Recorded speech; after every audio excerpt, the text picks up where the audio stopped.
Kemudian selanjutnya adalah mengenai Information Systems for Human Resource Management.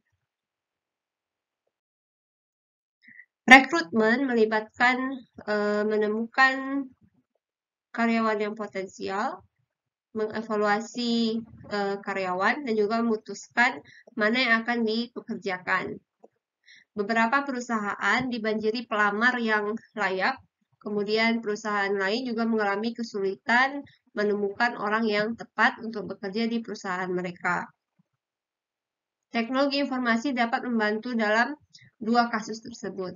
Teknologi informasi juga dapat membantu dalam kegiatan terkait seperti pengujian dan penyaringan pelamar kerja dengan jutaan resume yang tersedia secara online.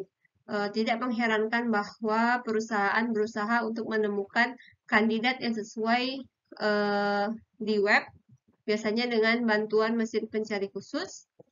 Perusahaan juga mengiklankan ratusan ribu pekerjaan di web. Perekrutan online dapat menjangkau lebih banyak kandidat yang dapat mendatangkan pelamar yang lebih baik, serta biaya rekrutmen online juga biasanya lebih rendah daripada metode rekrutmen tradisional seperti beriklan di surat kabar atau jurnal perdagangan. Setelah karyawan direkrut, mereka menjadi bagian dari kumpulan sumber daya manusia perusahaan, yang berarti mereka harus dievaluasi dan dikembangkan. Nah, teknologi informasi memberikan dukungan untuk kegiatan ini. Sebagian besar karyawan dievaluasi secara berkala oleh atasan langsung mereka, dan di beberapa organisasi rekan kerja atau bawahan juga mengevaluasi karyawan yang lain. Evaluasi ini biasanya didigitalkan dan digunakan untuk mendukung keputusan, mulai dari penghargaan, transfer, dan juga PHK. Teknologi informasi juga berperan penting dalam pelatihan karyawan. Beberapa perkembangan paling inovatif terjadi di bidang instruksi berbantuan komputer cerdas dan penerapan dukungan multimedia untuk kegiatan instruksional.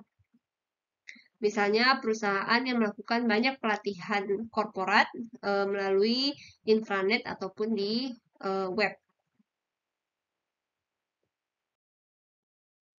Mengelola sumber daya manusia di organisasi besar membutuhkan perencanaan yang luas dan juga strategi yang terperinci. Dukungan teknologi informasi sangatlah berharga dalam 3 bidang berikut. Yang pertama adalah penggajian dan juga catatan karyawan. Departemen Sumber Daya Manusia bertanggung jawab atas persiapan penggajian. Proses ini biasanya otomatis, artinya entah itu cek gaji akan dicetak atau uang ditransfer secara elektronik ke rekening bank karyawan. Kemudian administrasi tunjangan sebagai imbalan atas kontribusi pekerjaan mereka kepada organisasi, maka karyawan akan menerima upah, bonus, atau berbagai tunjangan lainnya. Manfaat ini bisa juga meliputi perawatan kesehatan, iuran pensiun, atau misalnya pusat penitipan anak, dan lain sebagainya. Mengelola tunjangan adalah tugas yang kompleks karena tersedia banyak pilihan dan organisasi biasanya mengizinkan karyawan untuk memilih dan menukar keuntungan mereka.